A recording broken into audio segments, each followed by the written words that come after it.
Is this a flashback of 2016? Election polls may not be what they seem. Keeping you informed and engaged, now more than ever. This is Sekulow. We want to hear from you. Share and post your comments or call 1-800-684-3110.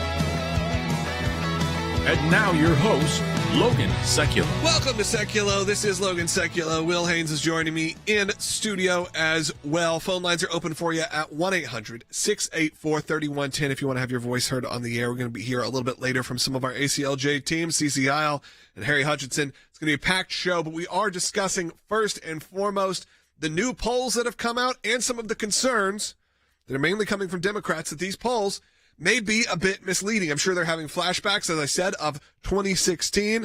We have John Fetterman saying polling has been seriously damaged since 2016.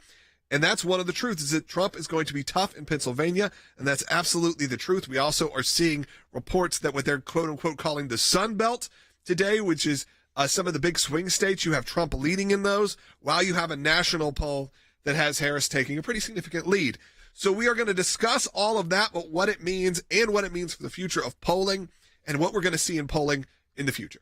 That's right. And I think where some of this concern from Democrats comes is that in the last two elections, both 2016 and 2020, the polls underpolled President Trump. Regardless of the outcome of the election, he fared better on election day than the polls had him doing. And what you're seeing now is when you look at these razor-thin margins in place like Pennsylvania, where they have Vice President Harris only up 0.7, but with the last four polls that have come out, Trump is up 1, there's a tie, Trump is up 2, and there's another tie.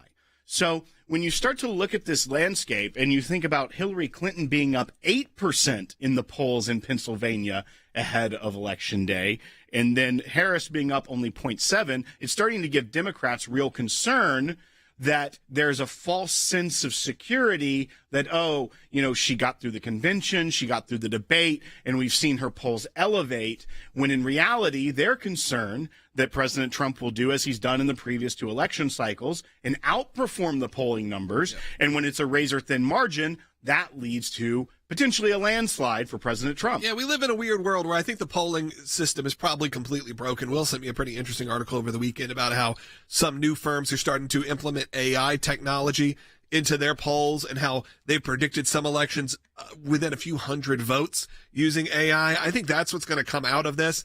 It's sort of like the debates. They needed a bit of a restructuring. The old way just simply is not going to cut it. And I think you got to be smart about this and go into this election knowing that it's going to be a nail biter. It is going to be razor thin, however you want to cut it, because razor thin, as we said, if it's just 1 or 2 or 3%, maybe a 5% victory for either side would be probably considered a blowout. I feel like it's been that way really since George W. Bush, like since the second George W. Bush election, is once you start winning by a handful of percent is when it's considered a blowout. You know, maybe you could say that for Obama as well, where it just ends very abruptly, very quickly. And still, those were within, you're still talking about 45 to 55% of the country voting the other way. That's right. And really, because our media landscape, though, has fixated so much on national polling and the difference between a one candidate and the other in a national poll, which is not how our Constitution has an election set up. So really, when you start to look at the swing states, and yes, it still will be very thin, but you winning by a few thousand votes in several different states could lead to a landslide victory in the Electoral College, which is just an insurmountable number for the other side. So if you want to know more about the Electoral College, and maybe you need that little education, we did a number of years ago now on our kids channel, Bald Beagle, a introduction to your children on how the Electoral College works. But you know what? It's probably a good refresher for you as well. So you can find that. Hey, look how quick they pulled up that graphic. That was out of no. Good job, guys. You can go find that at Bald Beagle or on our YouTube channel. So that's pretty cool. Thanks for doing that. You should take a look at those videos. That being said, we are going to take your phone calls at 1-800-684-3110. And once again, up until this Friday, we got a deadline now. This Friday, all brand new ACLJ champions. Your first donation is matched. That's someone that gives on a recurring basis. So do it today. There's a deadline now. Your first gift is doubled. ACLJ.org.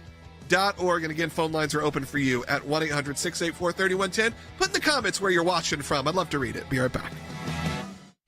We have 6 weeks to go until Election Day. And there's new NBC News polling out showing a major shift in the 2024 race. Harris at +4 nationally, but then across those all-important battlegrounds, the 7 states that are going to likely determine this election across the Electoral College, it's a smaller edge at +2. There are 7 battleground states in our 538 polling average, and Vice President Harris is now up in 4 of those states, and the closest one on the list right now, North Carolina, just a 1/10 of a percentage point separating the 2 of them. Back in July, when we asked about this, only 32% of voters had a positive view of the vice president. Since she became the Democratic candidate, look at that jump all the way up to 48%, a 16-point jump. And this as well, she's the vice president in an unpopular administration, but when you ask the question in our poll, which candidate better represents change right now, Harris 47%, higher than Trump, the challenger, at 38%. 52% of likely voters say abortion will be a major factor in their vote for president, though 88% say the economy holds the most weight.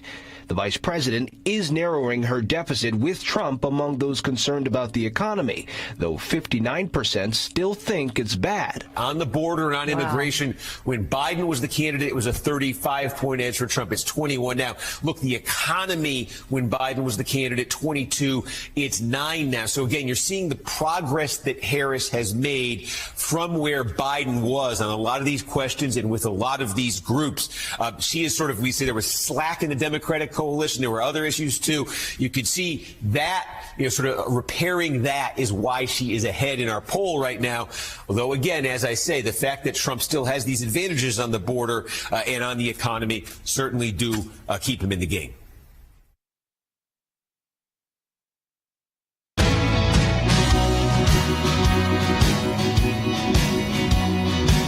Welcome back to Sekulow. I know a bunch of you are just joining us right now. We can see those numbers spike on YouTube and on Rumble. So welcome to the broadcast. We will discuss a bit of the underreporting is what the concern is right now of the polls that would show that Vice President Harris was in the lead. You have Democrats who are kind of starting to sort of freak out a bit about that. What do you think about the polls and the nature of polling in general right now? Give me a call. We've got a bunch of lines open. So if you want to call in, this is a great time to do it. 1-800-684-3110. That's 1-800-684-3110 to have your voice heard on the air. I think we should hear from John Fetterman. Will, why don't you set this up? That's right. So as we mentioned, there are senators, and this is The Hill has even reported that there are senators that are very concerned on the Democrat side that people within their party are going to become complacent or think that the polls are showing a resounding victory for Kamala Harris. Their concern is going to be very similar to 2016 and in to some degree 2020, where President Trump was undercounted by the pollsters. The support for him was undercounted, not by on purpose, but just a flaw in the model and the polling as in this day we're in today. Yeah, with President Trump also, I think that they know that a lot of people are not going to be as open with a pollster because they don't know who's on the other phone or the phone line. They don't know what they're actually doing. I've been asked many times, and I honestly don't trust where my data is going. Right. So I largely ignore it. But yeah, we should hear from John Fetterman. That's right. So this is something that Senator Fetterman was saying about even his home state of Pennsylvania, one that is one of the deciding states of this election. Let's play Bite 14. And I also want people to understand, and it's not science, but there is energy and there's kinds of anger on the ground in Pennsylvania, and people are very committed. And Trump is going to be strong, and that's we have to respect that. Can't even understand it, and it's not like a science that can explain it. But you have to just know that it's real. Yeah, you have to know it's real. That you actually have potential for any of these states to go that way. There was even an unnamed or a senator that requested anonymity who said that both Clinton and Biden were doing better in the polls against Trump in 2016 and 2020 than Harris is performing right now. Right. So when you have that data in front of you, we're only 42 days now out. I think early voting has it started? There are many states where some form of early voting has started, whether it be even in Pennsylvania, people are starting to be able to request mail-in ballots. There's other states. I know North Carolina has some early type of voting that has started. Some other states as well. Now, we are only going to see that ramp up the closer we get to this election day of November 5th. So we're already in this election season, as it were. You are seeing the Harris campaign still push for another debate. That's another sign that the people within her party don't think that she's winning by at least by a comfortable margin, maybe even at all. If they had the performance they say they had at the first debate and then are asking for another, normally the person who feels like they're losing is the one that wants another opportunity to put themselves as a contrast to their candidate. Yeah, of course she agreed to do a CNN debate and declined the Fox News debate. President Trump said, I'm not debating again. So I really don't think it's going to happen. I think that was one and done. There is a vice presidential debate. Vice presidential debate, October 10th. And there's also news that there are talks of them having a final push for votes on prime time on CBS's 60 Minutes, which still pulls a lot of ratings. Like their season kickoff, their first episode of this season, had 11 million viewers tune in, which seems shocking that 11 million people are still tuning into 60 Minutes for not necessarily a big headline show. It's not one that was like widely talked about, but now they're talking about an hour-long interview with each candidate aired back to back on CBS in the days leading up to the election. We'll see if that pans out. We know CBS, according to the reporting, is in talks with both campaigns to do this. I think they would not do it if it were just one of the candidates agreeing to it because of equal time and things of that nature right up before an election. Yeah. But we will see if that pans out. That would be an interesting issue that could throw another primetime large viewership event right before an election. Yeah, hey, I want to encourage you to call in as well. We were inundated with phone calls, and some of them just didn't stay on hold as we were trying to get through them. So give us a call back, 1-800-684-3110.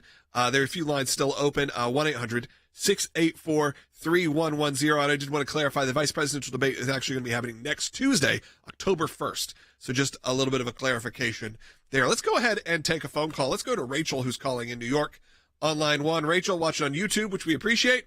If you're on YouTube and you're brand new, I encourage you to subscribe. Rachel, you're on the air.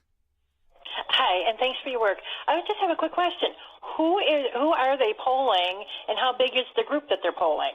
Yeah, I think it depends on the actual polls, but Will, you're talking about a few thousand people. That's right. So now this is the political nerd and statistics nerd in me. It's like I didn't even ask, is Will going to know this information? I knew he would. But I historically have been fascinated by polls, and I love the science and the methodology behind them. But I will admit, in years leading up, that polls are not as accurate because of the nature of the world. But yeah, so the accuracy of the poll, Rachel, is determined by how big the sample size is. And these are data scientists that perform this. These companies specialize in it. So they don't want it to be wrong. They're making their money and their name based off it being right. If it's continually wrong, they become completely irrelevant. But, for instance, like a Marist poll that came out in the state of Pennsylvania, it has 1,476 likely voters. And that margin of error number you hear, which is like in this case 3.2%, that's based off of the sample size. So when you're looking at statistics and how big of a poll is, you can gauge roughly based off of how large your sample size is, how accurate it's going to be. And there is ways to look at charts and know that the margin of error for something like this would be 3.2%. So that one has Trump and Harris in Pennsylvania at a tie with a margin of error of 3.2%. That means that Trump could be up 3 points or Harris could be up 3 points. That's a pretty accurate poll with a large sample size, and it's still a wide gap. That's why these are razor thin, because you're never going to know until you have the poll that ultimately matters is the election day poll, the actual one where your vote counts. So this margin of error of 3% could be a runaway in Pennsylvania for Trump or Harris. It all depends on who shows up and votes. But who they're calling, once again, the ability to get quality polls has declined in the years post-landline. And now even in a world where if you see a number that you don't know who it is, the odds of you picking it up on your cell phone are very low. So they have to spend a lot of money of continually going through valid phone numbers, finding likely voters, and then finding people to pick up. And then also having to base the people that do pick up and take their poll. If it's only one demographic of people, whether it be, senior citizens that are on landlines or people with cell phones that aren't quite of voting age or may not be voting. They have to adjust their polling methodology to try to make it accurate. It is all an art and a science, and once again, is not ever 100% accurate. That's why there's even a built-in margin of error. But I do think as we go along, the ability for people to poll a group of people to get a really good, strong indication of where we are is declining every single time a poll is taken. Yeah, you sent me an article over the weekend, and we talked about it a little bit in the first segment about how artificial intelligence is going to be started to use in polling and how it's already done. And in some instances, it's gotten within a few hundred votes. That's be able to take the data, taking what people are talking about on social media in certain areas. They're able to really, in matter of moments, I think they said like under a minute, create this new kind of polling data. I think by the time we get to the next general election, so, in 4 more years, that is going to be your primary source. That's how they're going to break things down. And then we'll really know on a national level if that kind of new polling can be accurate. I think that there's probably more likely than not that it is going to be more accurate just based on the way that data can be mined in real time. Well, and a lot of that is getting kind of the sentiment of areas based off what's being reported, what's being online. But I think there's also an issue there that will be argued and debated over these next years as that rises. Is that true polling, or is that a form of election interference? Yeah. Is it utilizing something and reporting what's seen, or is it going to be used as a bludgeon by a political party to try and coerce people to think they're believing something? Or is it going to be a way to rally a base and say, hey, look, the computers don't lie?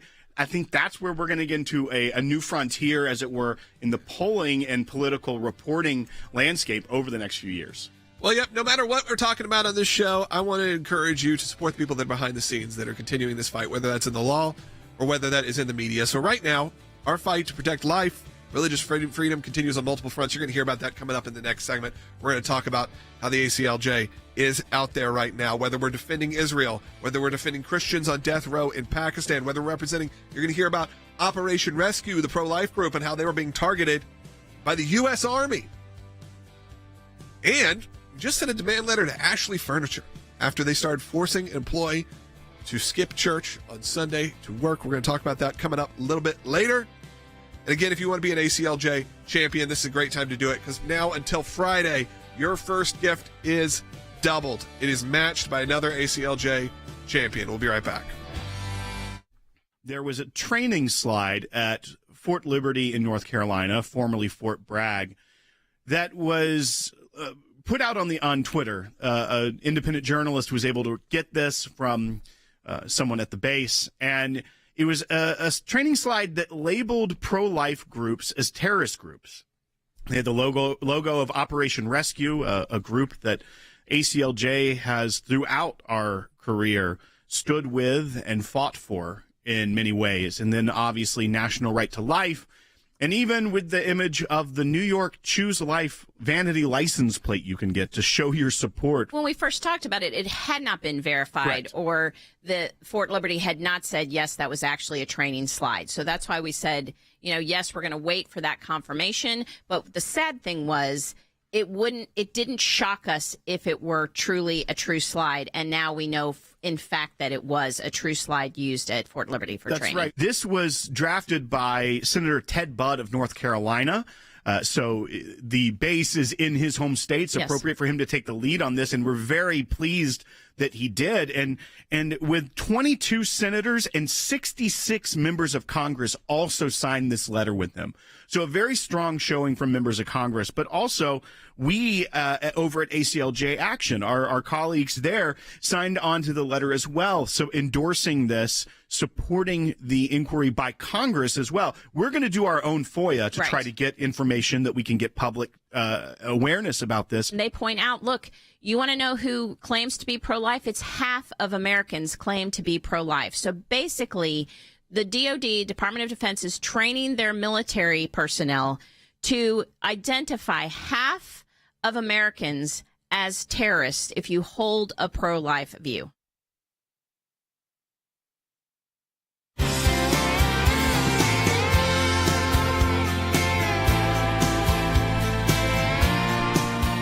to Sekulow. We are continuing to take your phone calls. Again, keep calling 1-800-684-3110. We're trying to get as many up as possible. You know, it takes time. Sometimes we lose people. So right now there's a few lines open at 1-800-684-3110. I did want to move just for a moment. We'll get back to the polls. Some of the work the ACLJ is doing. You may have seen in the break if you're watching on YouTube or Rumble, the work that we are doing right now, actively supporting pro-life groups. You've heard about this, whether what we're doing in Massachusetts or now what we're doing to combat the labeling of pro-life groups within the U.S. Army as terrorist organizations. You're talking about kind of the mainstream pro-life groups with Operation Rescue. Will, why don't you give us a little brief background? We can hear a clip, and then Cece Hiles joining us in studio to really break it down. That's right. We learned about this several weeks ago, that there was a training presentation used on counterterrorism threats. This was at Fort Liberty, formerly Fort Bragg in North Carolina. And this slide specifically talked about, under terrorist groups, was talking about organizations like Operation Rescue or National Right to Life, or if you had a Choose Life license plate for your state, and that the activities of these groups were things like sidewalk counseling. Yeah, if you're watching right now, this is the screenshot that someone took and leaked of this sort of PowerPoint-style presentation. And again, you can see terrorist groups at the top, National Right to Life, Operation Rescue, and of course, that pro-life license plate, which I don't know if you've met most people with the pro-life license plate. They're not exactly the most hostile group, typically. Right. Yeah, and so we saw this report. We jumped on it immediately. We've had a long relationship with Troy Newman and Operation Rescue from the founding of ACLJ, and we represent Operation Rescue in this as we're trying to get to the bottom of and see what we can do to push back against the military labeling pro-life groups or even pro-life individuals as potential domestic terrorists. And there is good movement on this. And one thing is that members of Congress have also noticed this. And this is a clip from a hearing at the House Armed Services Committee just at the end of last week. It didn't get a lot of news. This isn't something that's going to make headlines everywhere, but it's important for you to hear. This is Chairman Jim Banks of that committee talking to Lieutenant General Patrick Matlock from the Department of Defense. Let's go ahead and play bite 2. So the follow-up to that is, has anyone been held accountable for it? This is the United States Army. This is a training that went on since 2017. You're acknowledging that y'all missed it. Any accountability at all? Chairman Banks, in the conduct of the investigation after it was completed, the commander directed corrective actions which have all been completed. But accountability, you're the United States Army. Has anyone been held accountable for? The commander further delegated responsibility for any additional actions to the garrison commander. How about the soldier who created the training to begin with? Has he been held accountable? The individual who created the training has received corrective training, has been retrained as a trainer, and continues to perform. Corrective training, but accountability. Mr. Chairman, I'm not going to talk about specific accountability actions because those actions reside. Why not? With the chain. You're the United States Army. No, and you're acknowledging that mistakes were made, but has anyone been held accountable for that mistake?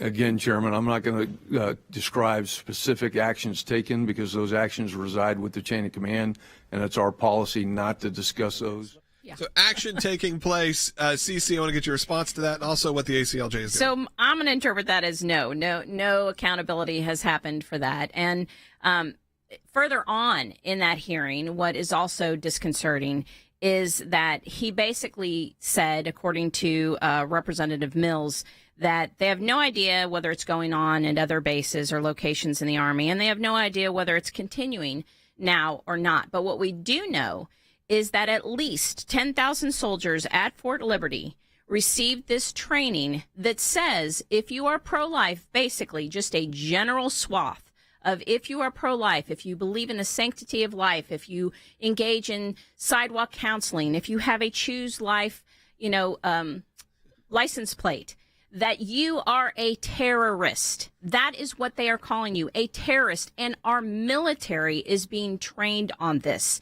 And yet when we have a hearing and you have the Army's Deputy Chief of Staff sitting there and testifying, he cannot say that any corrective action that anybody's been held accountable for this, only that there has been so-called corrective action taken and retrained. There needs to be accountability for what is going on. The fact that they have literally, and I said this before, about half of Americans say that they are pro-life.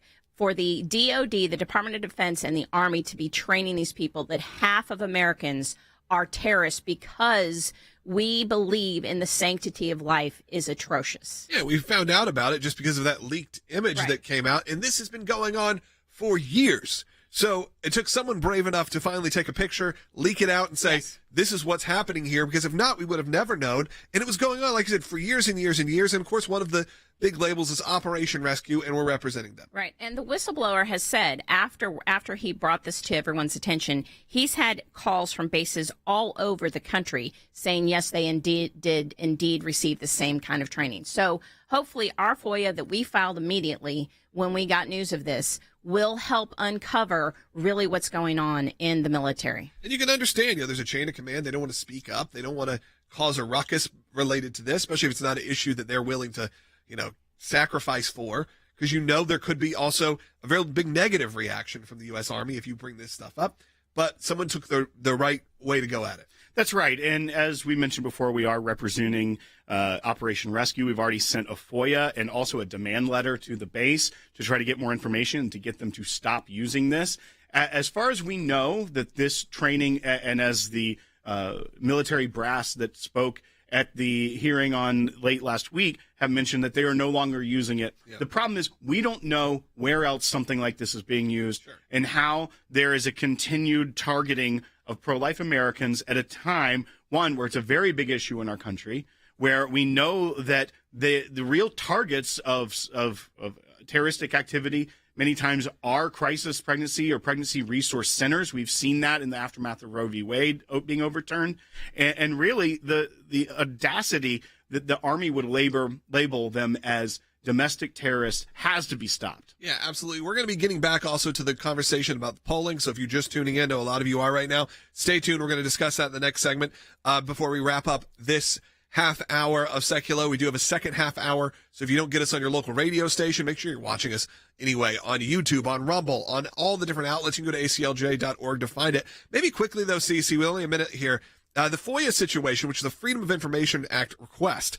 Why is that important, and what is that for people that don't know? We kind of just spit it out because we hear it all the time. But people probably are just being exposed to this concept. Yeah, Freedom of Information requests, we have the right to get the information that is spoken and through emails or any kind of memos in our government. And so we are able to request what was going on, what's the background. We want to know who was talking to who, where did this come from, and we'll get that from the FOIA request. Yeah, there actually will be some transparency. Now, sometimes that takes a long time and it takes a lot of work. And that's why our ACLJ team is on it. You need to be a part of it right now as we go into this break. Very short break, less than a minute. I'm going to encourage you, go to ACLJ.org, become an ACLJ champion today, whether that's supporting our incredible crew here who puts on this broadcast, or it's supporting our fights and our efforts in the law. We're defending Israel, we're defending Christians, your pro-life views, everything, and we are going to discuss coming up in the next segment more about this sort of polling anomaly that's happening right now. Go to ACLJ.org, your first gift is doubled. Second half hour starts in under a minute. Stay tuned. Click that like, share. We'll be right back. Some people think champions are bored, that it's a title that requires something only a handful can ever possess. There are times in our lives that we are called, every one of us, to step up and serve a cause greater than ourselves. Even when the loudest voices in the room say it's wrong, that it can't be done. It can be a difficult stand, but it's one any of us can make, including you. You can be the change. You can make that difference. You can be a champion. We cannot do what we do without you. By becoming a monthly donor, you can become a champion of life. A champion of liberty, a champion of freedom. Please join us. Become an ACLJ champion today.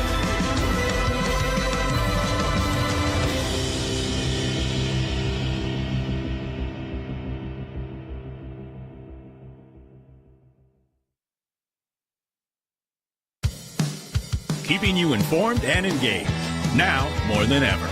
This is Sekulow. And now your host, Logan Sekulow. Welcome back to Sekulow. If you're just joining us right now, we are talking about sort of the breaking news that came out this morning of sort of the changing in the polls that's happening right now and why some Democrats are concerned that these polls are not accurate. As you've seen Harris take a lead nationally, a significant lead, a lead by multiple percentage points, but while you also see President Trump starting to kind of inch ahead in some of the key battleground states, which we obviously know is really what's important in terms of winning an election. And we have this great concern, whether it's coming out of Georgia or Pennsylvania, to really continue to get out the vote, probably from both sides, but really from the Democrat side, as they are concerned that things are not quite how they seem. That's right. And I think part of it is good strategy. It is interesting when you're seeing some senators try to remain anonymous. I understand those like Senator Fetterman or Senator Warnock that are mentioned in this Hill article that want to be on the record as trying to say, hey, it may not be as clean of a sweep as the pollsters may like it to seem like it's going to be. You still got to fight hard. I understand that as a tactic as well of trying to say, look, play like you're behind so that you can win, of course, and make sure you don't get complacent. But it is interesting when you start getting senators that don't want to be on the record, that want to be anonymous. That does show that there is a actual fear, not just a strategy fear to say, hey, you better go vote, that they are actually thinking, look, this is razor thin if it's anything like 2016 or even 2020 because of where the polls were in those elections and how President Trump fared in those elections versus the polling. It would not be a Kamala Harris victory if the history repeats itself from the last two polling cycles and election cycles. Yeah, Senator Warnock of Georgia, obviously a big swing state, said we know this election is going to be close. It's going to be close in the battleground states, including Georgia. That's why we're doing everything to make sure Georgia stays in our column. He's a Democrat. The only poll that really matters is October 5th. And he put, really, it's impossible to know who's ahead with the current margin of error. Let's go ahead and take some phone calls. Let's go to Ronald, who's calling in South Carolina, watching on Rumble, one of our favorite free speech platforms. Ronald, you're on the air. Thank you very much. Yes, my concern is the fact that it seems to be the liberals who are pulling on a smoke and mirror to try to almost convince everyone that, hey, our candidate, our liberal side is actually ahead and nobody should be concerned about it. But I just see that it should not be a seesaw battle. It should be a runaway, blow the doors off race to the front for Trump, because we've seen the administration and how they faltered and how they have ruined the economy and ruined America. Sure. It's a no-brainer what they should do, but they're not going to do it because all the misinformation that has come out there. Ronald, they certainly have been distancing themselves from the Biden administration. Of course, she is the vice president of the Biden administration, but you even had Tim Walz saying, we can't take another 4 years of this over the weekend. And when you hear something like that, you are like, but you're in control. How is that happening? But you are right. In terms of manipulating the polls, I'm not so sure about that, because I don't know if, like Will said, if you want to be someone who has this big lead, because then it will, maybe you go, oh, I'm not motivated to go vote because it's a landslide, it's going to happen. I think a lot of the concern of what happened the last time was based on that. That's right. And I do think also, to Ronald's point about the smoke and mirrors, when they use those phrases in their campaign about, like, you know, we can't have another 4 years of this, et cetera, they also have cover from the media. We've seen that in the way that the debate was performed, not fact-checking Kamala Harris on very blatant mistruths, and then trying to fact-check literally every word that came out of President Trump's mouth. But you also have to think that now that you're in the general election push, this post-Labor Day, a lot of people that are now engaged are what they call low-information voters. They don't follow politics day to day. They don't even really follow what the administration that's in power does day to day. So a line like, we can't take another 4 years of this, may play really well to a low-information voter, that it resonates because they think, Trump was president, we got to go forward. They're very smart politically, but that's why free speech has to win out, and you have to tell people, here's reality. Yeah, we got Harry Hutchinson joining us in the next segment, so stay tuned for that. We do have a few phone lines open still. If you're on hold already, stay on hold. We'll get to you. 1-800-684-3110, 1-800-684-3110. I'd love to hear from you and your thoughts on these polls. We'll be right back.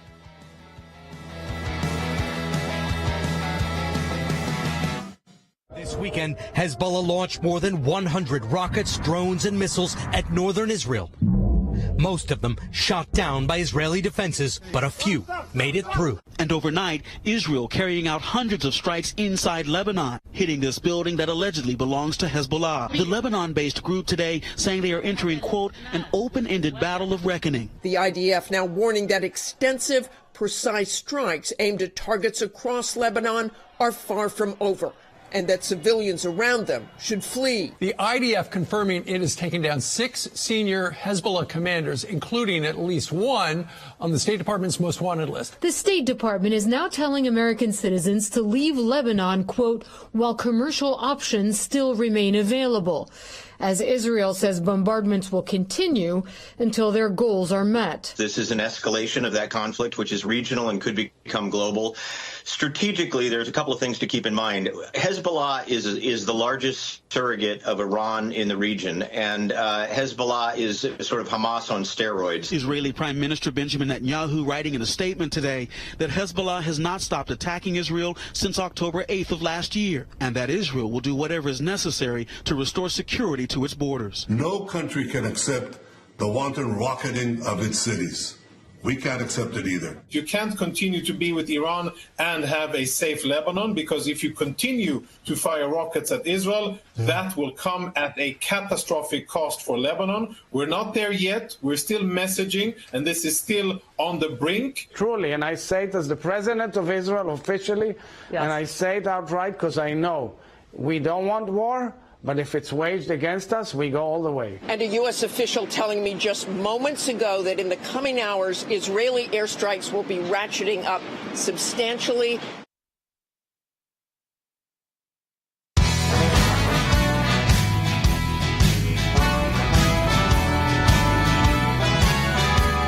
Welcome back to Sekulow. We are again taking your phone calls at 1-800-684-3110. I'd like to take as many of those in our final segment, and that's coming up next. So just about 10 minutes, so stay on hold if you're on hold, and get in line right now because I'll take as many of them as possible. Harry Hutchinson is joining us in studio right now. Well, there is a lot more we can kind of deep dive on these polls because of some of the more recent developments. That's right, and I think the reason that some of these senators are concerned about the polling numbers underpolling Trump is because of some of the real-world events that have been happening in the political sphere over the last couple of weeks. We had Professor Hutchison on last week to talk about the Teamsters Union deciding for the first time since 1996 to not endorse a candidate. They have been a reliable endorsement for Democrats for almost the entirety of their endorsing career, as it were, with some notable exceptions being President Reagan and H.W. Bush in his first term. But Professor Hutchison, what we're now seeing with the concern about polling in swing states, places like Michigan, Pennsylvania, Wisconsin, big labor union states in the Rust Belt, you've been kind of tracking since that polling has come out, as well as the non-endorsement by the Teamsters and their public polling within their own union showing wide support for President Trump. What are you seeing as far as these private sector unions and what used to be a reliably Democrat vote kind of shifting a little?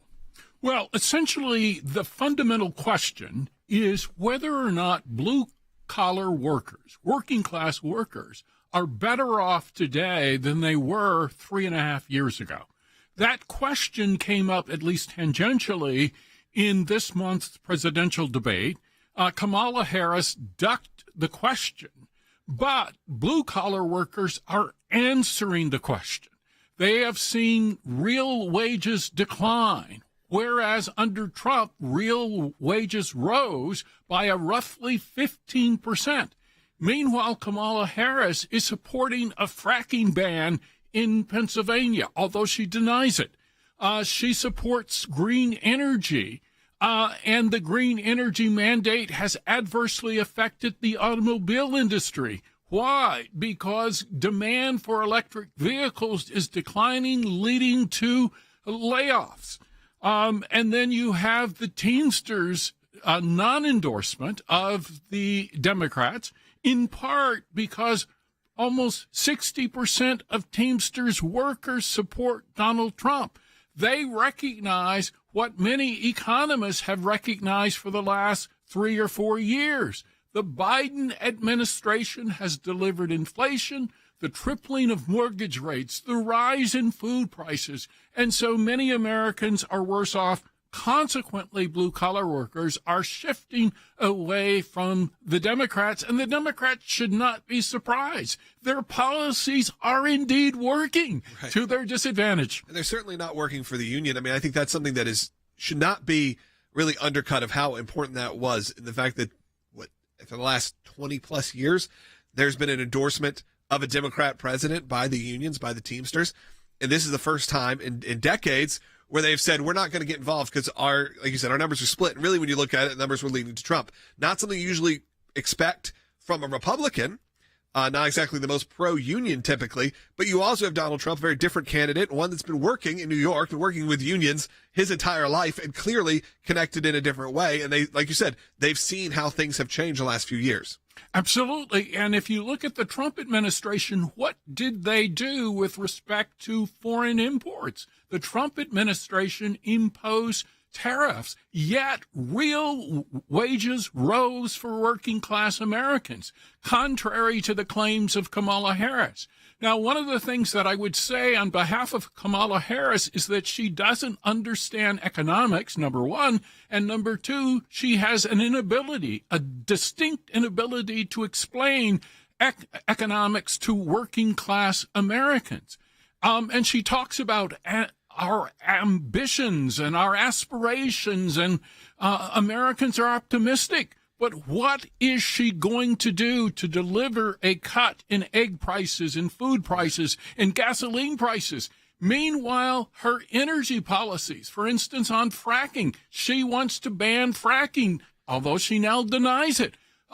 If the United States were energy independent, this would deliver real wage benefits to the American people. She doesn't seem to understand it. Yeah, but of course you did see it sort of erode in terms of the support of the unions. But hey, there was another endorsement, a big endorsement that came in for the Harris campaign, and that was from the IRS agent union. So, Harry, how do you feel about that? What does that tell you? Well, I think it says to most Americans that they should vote for the alternative candidate. Do you want to be audited? Keep in mind that the Biden administration has passed a bill increasing IRS agents by roughly 80,000. The Biden administration claims that they're going after billionaires. Well, guess what? If we divided the number of billionaires into 80,000, this would mean that there would be approximately 2,000 to 5,000 agents per billionaire in the United States. So guess what? Those IRS auditors, they're going to go after middle-class workers who are donating to a local charity, to a pro-life cause. And so at the end of the day, an endorsement from the IRS union, I think, is basically a signal to most rational Americans that they should vote for the alternative candidate. And Harry, this almost seems to be give us your analysis of endorsements for this segment, but there's another interesting endorsement that has come out of an unlikely place, and this is for President Trump. Your background is in Michigan. You know the state and the politics there very well. But a mayor of a city, a Detroit suburb, has said that the right choice for this critical time is President Donald Trump. The anomaly of a mayor endorsing Trump is that this is a immigrant from Yemen who is the mayor of a city where they have the majority of their city council, I believe all of their city council, is Muslim. So not the typical demographic you would think would be a mayor of this city throwing his support behind President Trump in a critical swing state. You're absolutely correct. And the critical component, I think, of the mayor's decision in Hamtramck is a working class city. So the mayor of Hamtramck, he recognizes that Donald Trump has delivered benefits to working class Americans, while Kamala Harris is preparing policies that will deliver benefits to billionaires. All right. Hey, phone lines are open for you right now at 1-800-684-3110. When we get into the next segment, I want to take your phone calls. We've heard from Harry Hutchinson. We've heard from CeCe Heil, our incredible team here. Now it's important to hear from you. What do you think about this? Obviously, we're still discussing the polls, the recent shift in polls, the sort of Democrat panic from those polls saying, hey, don't believe what you're reading. We're actually maybe behind. What do you think about that? How do you feel about polling in this year? We are, 45-ish days away from the election. We find out the exact day. I think it's somewhere around there. Around 45 days. Not very long. Less than 2 months away from Election Day. So encourage you right now. 44 days. That's pretty wild. Give us a call.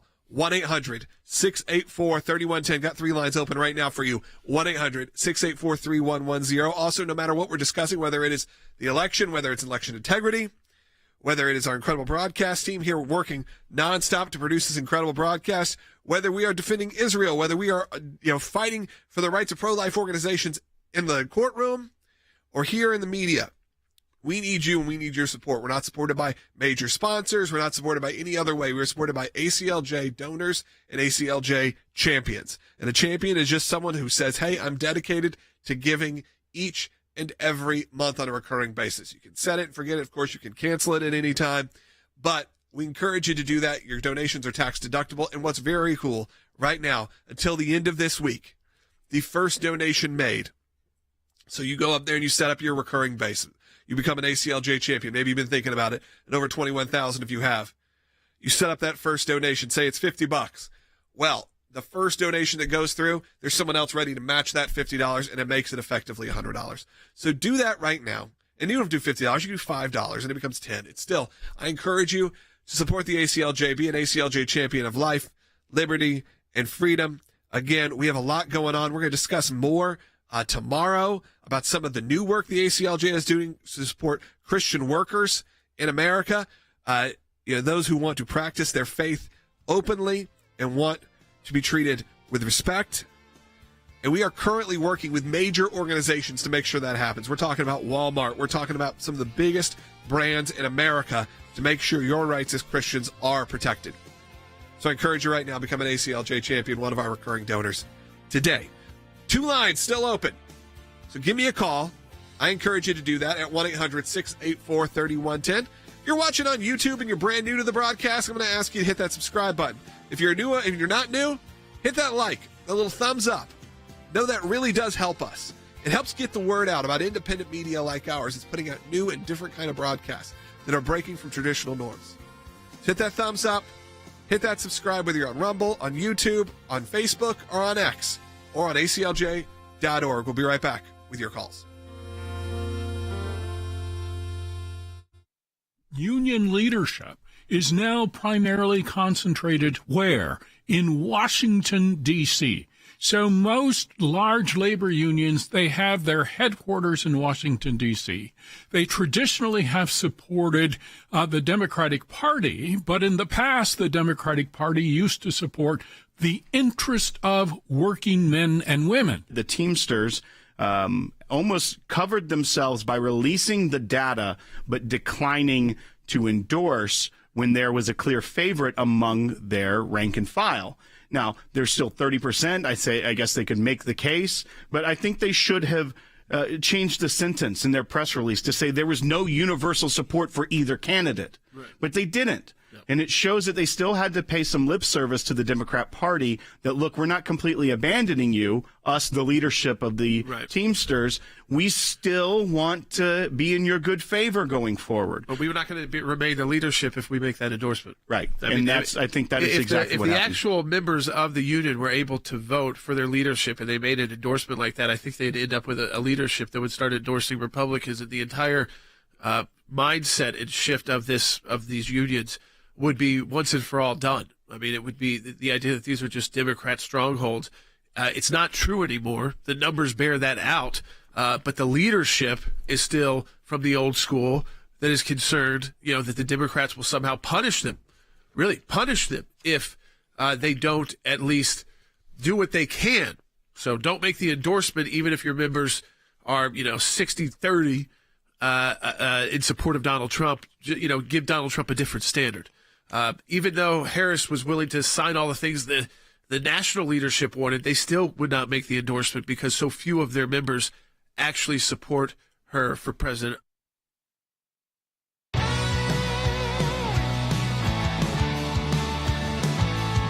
All right, we always want to hear from you as we head towards the end of the broadcast, so let's kick this off. Let's go to Tim, who's calling in Texas on line 1.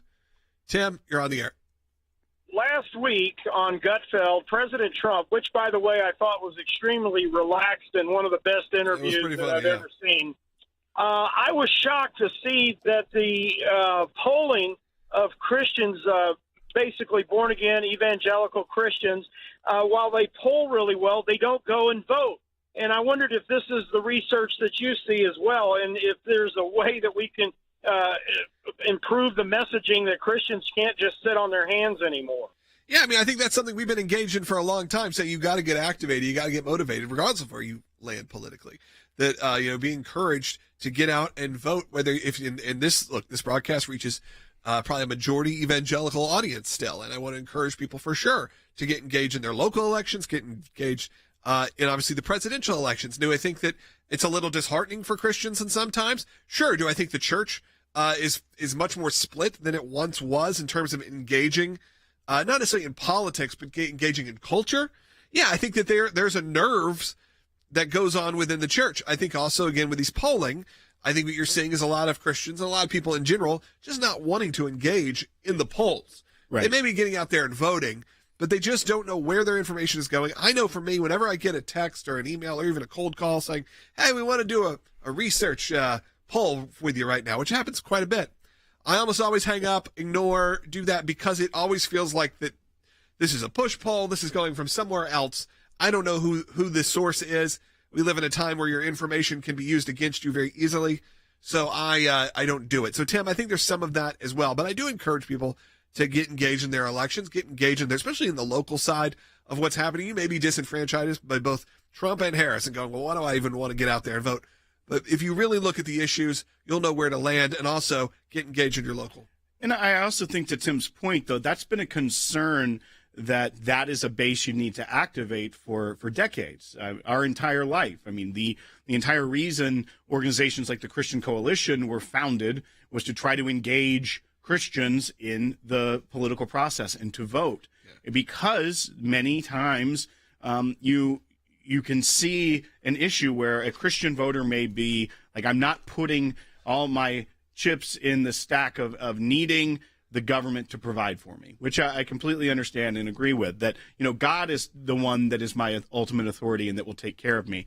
But it's also the converse of that we have great liberty in this country.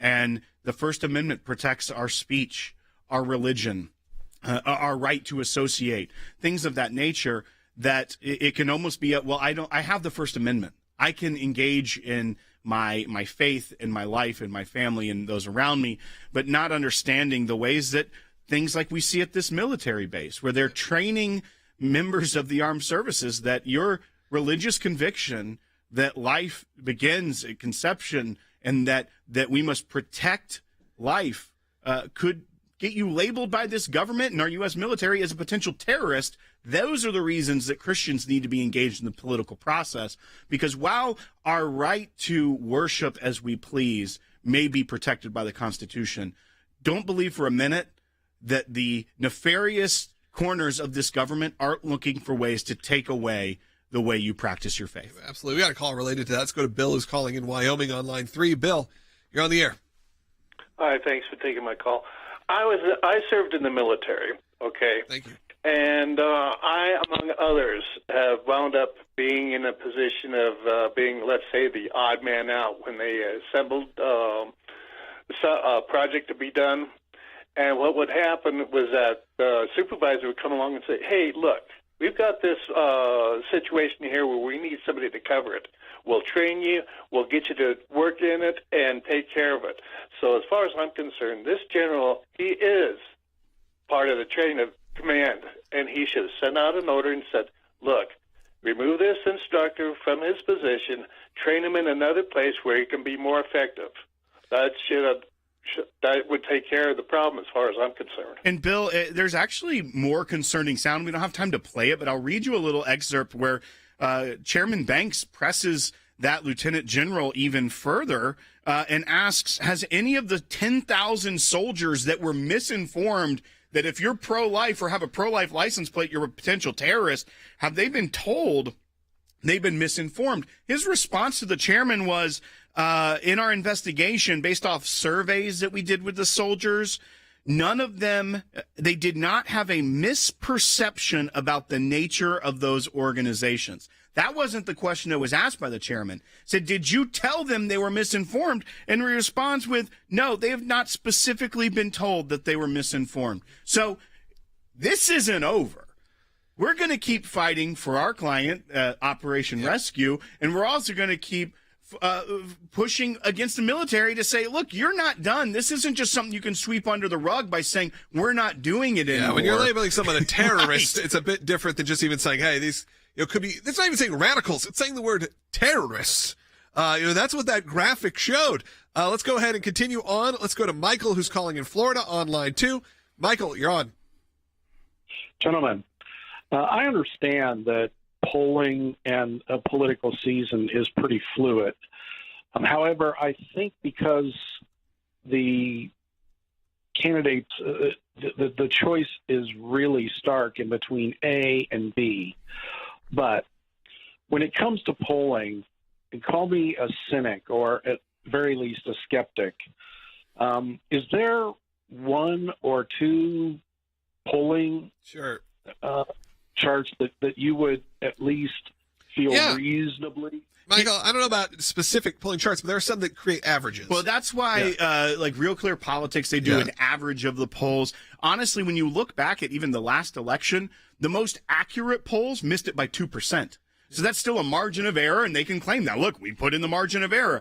But, yeah, there is not a single poll that anyone should look at and be like, that's the one. Yeah. That one nailed it, because typically they don't. Right. So you look at these aggregate polls or even people that do analysis of polls. Nate Silver has for a long time been kind of the superstar of that, but he gets bashed by all sides. But I think that really at the end of the day, you shouldn't believe the polls at all. You should vote your convictions and go and show up and tell your friends to show up and go vote for who you believe should be the best person to lead the country.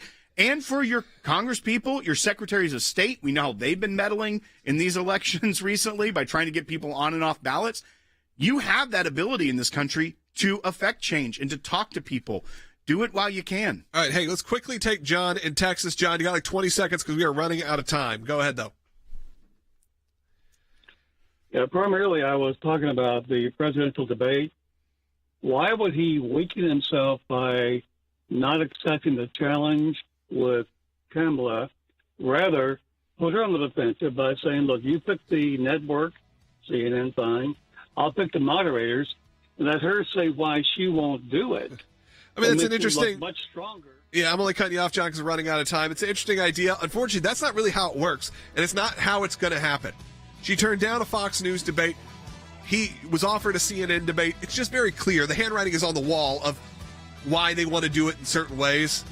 And unfortunately, I think you had one debate. I don't believe you're going to get another. We're only 44 you also days had two out. Debates, and one President Biden lost so badly he dropped out. He had to drop out. So thank you, John. Thanks to everyone who called in. Thanks to everyone who's watching online. If you're new, like I said, subscribe. We do this show each and every day, live from noon to 1 p.m. Eastern Time. You can work your way back from there and support the work of the ACLJ. Become an ACLJ champion today. Go to aclj.org. We will talk to you tomorrow.